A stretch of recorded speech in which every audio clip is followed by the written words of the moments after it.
So hello students, in different video lectures which I am making for you,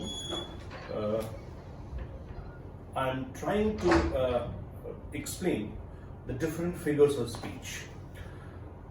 Figures of speech, that literary or rhetorical device which you use actually while analyzing a poem. That is very important part of literature. I've already given you my video lecture on pathetic fallacy, on transferred epithet, and then tautology, and few more.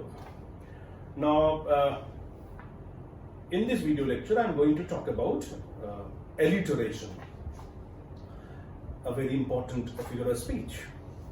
Now, you see, when you read a poem, you expect that the poem must be rhythmic.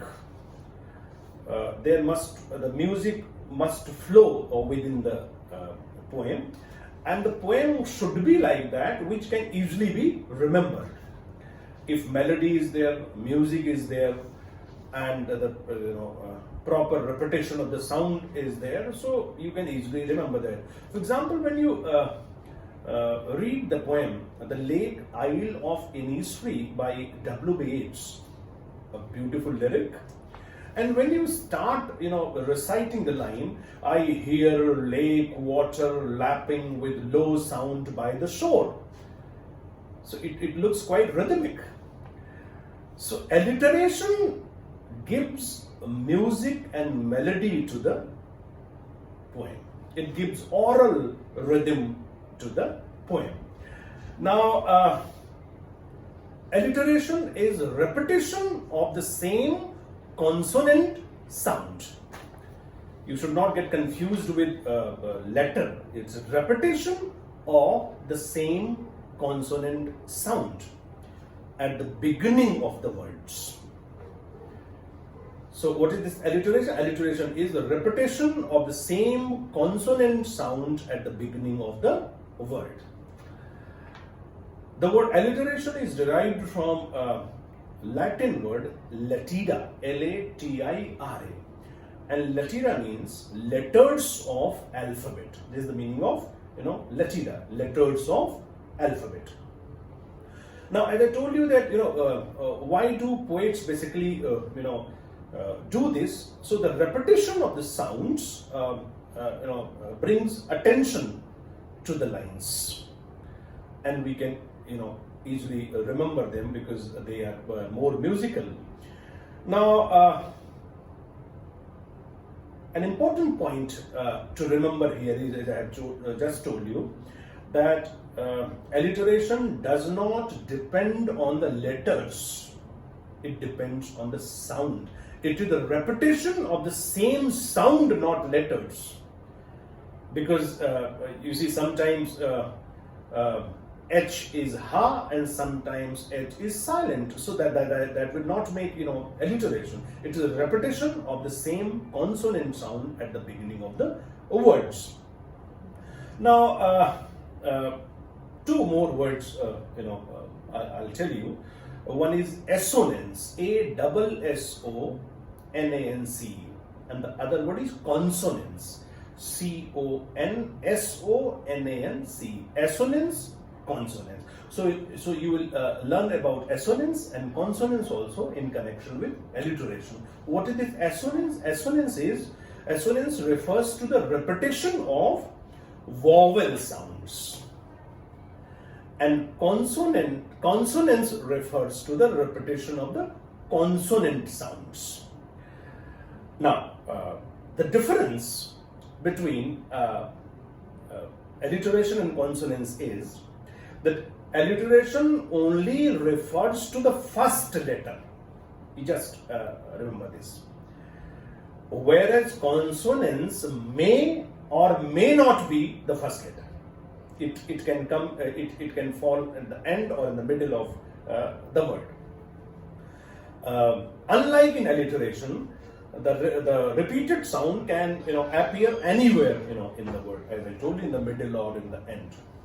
Now, let me give one very popular example. This is the nursery rhyme which you must have heard. The example of alliteration is Peter Piper picked a peck of pickled peppers. So the repetition of the pa sound is their example of alliteration. Now, if it is consonants, so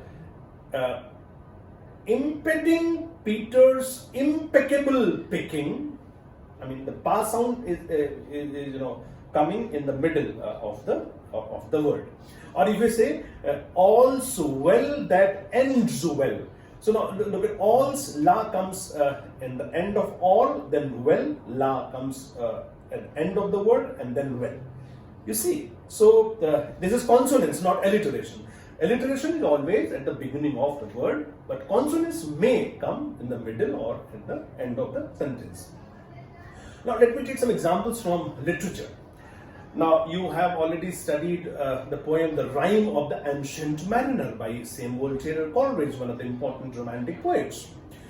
When you read Ancient Mariner, there are certain stanzas which are very magical because there is alliterative use of the lines. One famous stanza I remember, and beautiful use of alliteration is there, and the lines are: the fair breeze blew, the white foam flew, the furrow followed free, and we were the first that ever burst into the silent sea. You just try to find out which sounds are repeated here. Beautiful example of alliteration. Now, then there is one more example from the same poem. The ship was cheered, the harbour cleared, merrily did we drop, below the kirk, below the hill, below the lighthouse top. We have the repetition of the certain sounds here. An elegy written in a country churchyard, which is a very popular poem, and I keep on telling you the various lines from the poem because this poem you have already studied. Now, one example I gave you in transferred epithet, and the example was the ploughman homeward plods his weary way. This is actually the one example which I gave you in transferred epithet. Now, in the word weary way, we have the use of alliteration. Or you can take some more lines from the poem. There is one line: the swallow twittering from the straw built, repetition of the S sound.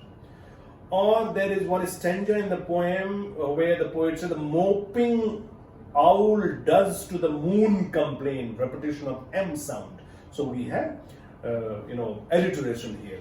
So alliteration in simple words is the repetition of the same consonant sound at the beginning of the word, and this usually is done to create the oral rhythm in the poem or in the text. So this is all about alliteration. Thank you very much.